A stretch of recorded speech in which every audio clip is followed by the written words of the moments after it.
What's up, guys? My name is Brendan, and the trick of the week this week is the roundhouse kick. Today, I'll be going over the basic roundhouse kick technique, and then I'm gonna share with you a bunch of round kick variations. What trickers will do is they will take the basic fundamental skills and they will then incorporate them into their advanced flips, making something like a cork and a roundhouse kick into the cork round. Today, I'm gonna talk about all of that and much more. First, I wanna go over the technique for performing the roundhouse kick. And this trick is pretty easy to understand. There are 5 key body positions. First, you get into your fighter's stance. Next, you chamber your knee and pivot your body to the side, turning your hips so that way you can extend, which is the 4th step, to kick across your target, and then you then end right back in your fighter's stance.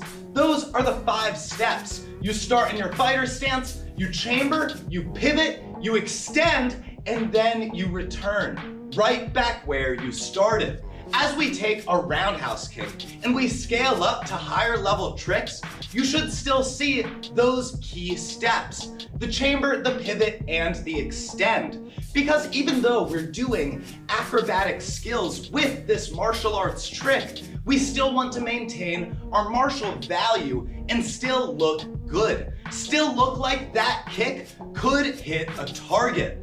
But that is the basic roundhouse kick. It's a really easy trick to understand, and it's super fundamental in tricking. So what I'm gonna do now is I'm gonna show you a ton of different tricks that incorporate the roundhouse kick, because you can scale this trick up as you improve your skills. Our first roundhouse trick is the most basic, and that is the tornado kick. The tornado kick is just a roundhouse kick, which is performed from a cheat setup. The cheat setup starts in a fighter stance, then you step forward and pivot your body around, jumping into the air.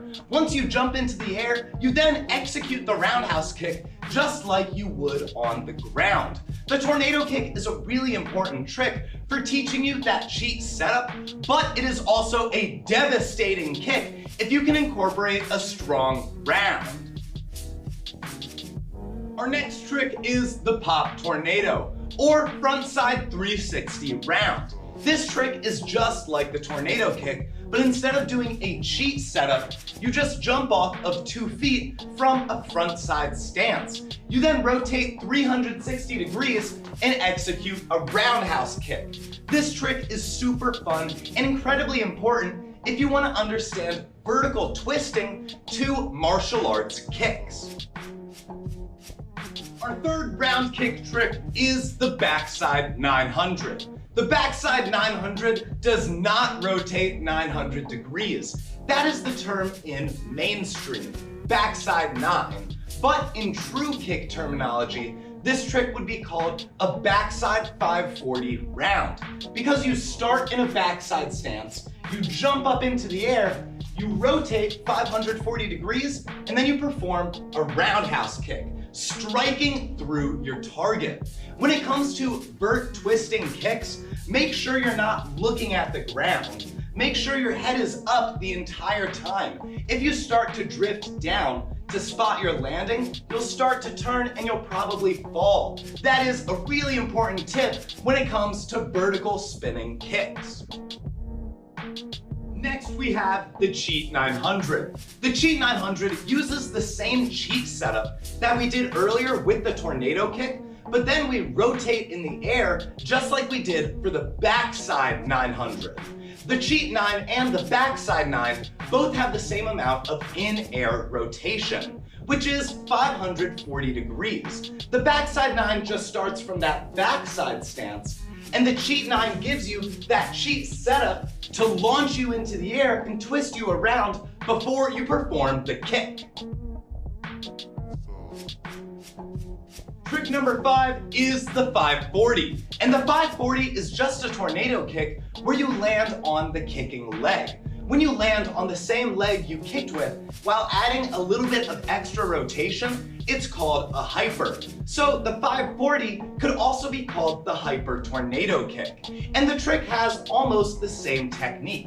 You perform that cheat setup, you do that round kick, but after you strike your target, you follow through, kicking your leg back to the ground. That's one of the things that makes the 540 so important. Building that skill of landing on the kicking leg is incredibly important for higher level variations. And it's good to nail that skill on a fundamental trick like the 540. Trick number 6 is the Sideswipe. And you can think of the Sideswipe as an inverted 540. You do that same step for the cheat setup, but instead of pivoting your body to the front, you kick your leg straight behind you to initiate an off-axis flip. Then, once you spot your landing, you execute the swipe variation by doing an inverted round kick, kicking through your target, and then landing back on the kicking leg. The Sideswipe is an incredibly impressive trick and incredibly important if you want to scale up to some of the coolest tricks in tricking that incorporate round kicks, which include the snafu swipe. Next we have the al batido. This trick comes from Capoeira, and you can think about it as a grounded roundhouse kick. To do this trick, you start in a backside stance or a neutral stance, and then you turn to the side, placing your weight on one arm. You then shift up into a handstand as you execute a round kick, striking your target, and then you pull back to end right where you started. This trick is incredibly cool and demonstrates how the round kick can be done on many different levels. You can do it low, close to the ground, like the al batido, or you could do a tornado kick and do the highest round kick possible. One of the things I like about tricking is that it incorporates kicks on all those different levels. Our next trick is the butterfly twist round. And this trick is incredibly impressive. To do it, you execute a massive butterfly kick. You then pull into your twisting position. And as you twist, you're looking around trying to spot your target.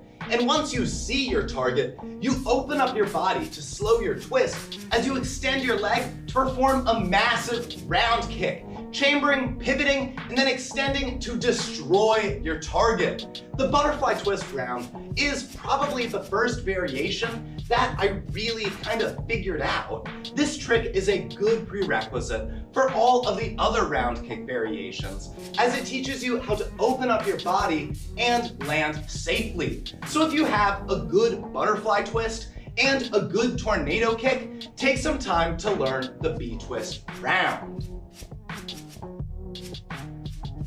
Trick number 9 is the Cartwheel round. The technique for this trick is very similar to that of the B-twist round, except we're going to be doing a different setup.